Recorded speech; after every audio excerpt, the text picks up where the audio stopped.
Gérard Chargé, Cinézoom. Tout d'abord, je tiens à vous féliciter parce que c'est vrai que, comme l'ont dit les collègues, la fluidité entre le chant et la comédie passe comme une lettre à la poste, comme on dit en France. Et c'est vrai que voilà, moi je me suis régalé. Il y a même des personnes qui m'ont dit qu'ils n'aimaient pas la comédie musicale, que là ils ont vraiment apprécié. Je pense que c'est quelque chose à dire. Alors moi je voudrais vous poser une question, Amélie, et en même temps ça rejoint aussi par rapport à Juliette. Est-ce que vous pensez que Juliette est votre alter ego? Est-ce que vous avez des points communs dans ce film et des choses personnelles que vous avez explorées? Et à Koufik, est-ce que c'est la première fois que vous chantez? Vous avez appris pour ce film-là, parce que c'est vrai qu'on vous connaît dans d'autres rôles, mais là voilà, c'est cette question, voilà comment vous avez abordé le chant. Merci. On a plein de secrets communs qu'on va vous dévoiler immédiatement. Mais non, alors... Non mais c'est sûr... c'est sûr qu'il y a des endroits où on se rejoint, et d'ailleurs j'ai l'impression de ne pas cesser d'en découvrir le temps passant, de goûts en commun, notamment un amour partagé pour les tomates farcies. Donc oui, je pense qu'il y a je sais pas, un regard posé sur le monde qui peut aussi se rejoindre, sur la musique, sur pas mal de choses en vérité, non, je sais pas. Qu'est-ce que tu dirais? C'est à toi qu'on a posé. Ouais, en tout cas, j'ai l'impression que ce film s'est fait intégralement avec des gens, aussi bien dans l'équipe technique, artistique que le casting, avec des gens qui partageaient un même regard. J'ai l'impression que c'est ce dont on a besoin quand on fait un film, que tout le monde voit le même film. Et c'est vrai que je partage ça avec Juliette et avec toutes celles et ceux qui sont là. On a lu le même film et donc on a fait le même film. Et c'est ça qui nous réunit, j'ai l'impression.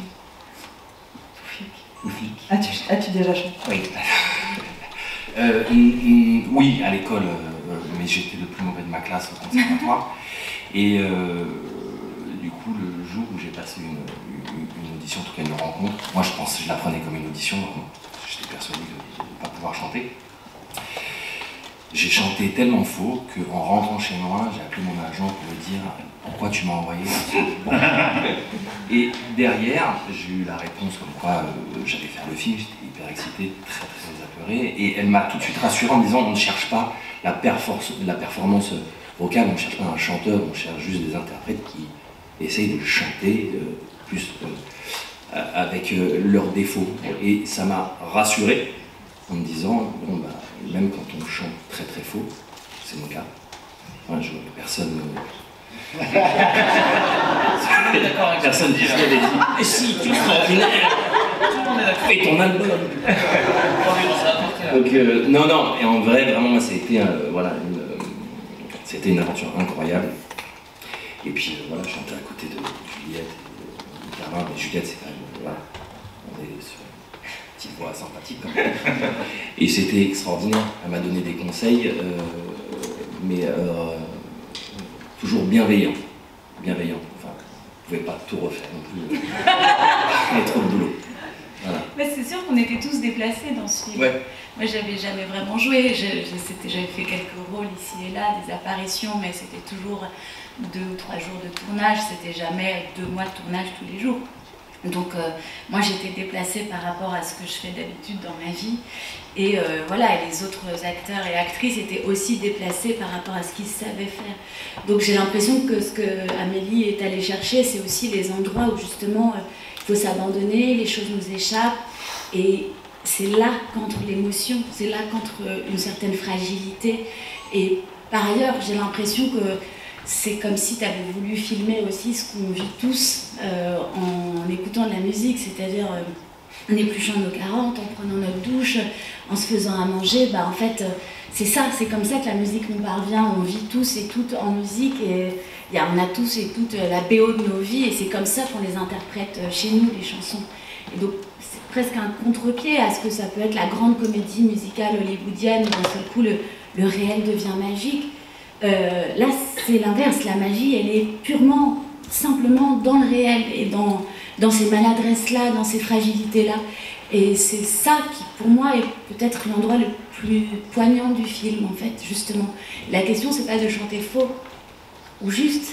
La question, c'est comment cette chanson-là va devenir ton dialogue et va être la plus belle façon pour toi de t'exprimer. Et ça, pour moi, c'est par là que passait l'émotion. Et c'est en ce sens que ça réinvente ce que peut être une comédie musicale. C'est un renouveau du genre à cet endroit-là. Parce qu'on a tous été déplacés dans nos endroits de travail.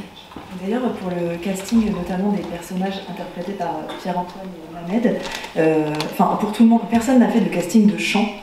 D'ailleurs, avec le recul, je me dis, c'était quand même un peu... Mais c'était vraiment pas du tout ce qu'on cherchait, on cherchait la justesse. Et donc pour le casting de Eddie et Richard, en revanche, je leur avais demandé à chacun de venir avec une chanson dont ils pensaient que ça correspondrait au personnage.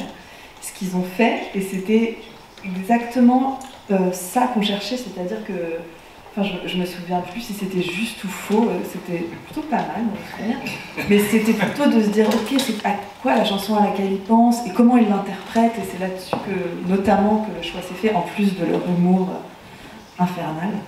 Antoine, tu voulais la chanter, je crois. En deuxième partie. C'était quoi la chanson et comment vous avez vécu ce moment de casting? Alors le casting, moi, c'était délicieux. La partie chanson, une cata. Je la connaissais pas vraiment.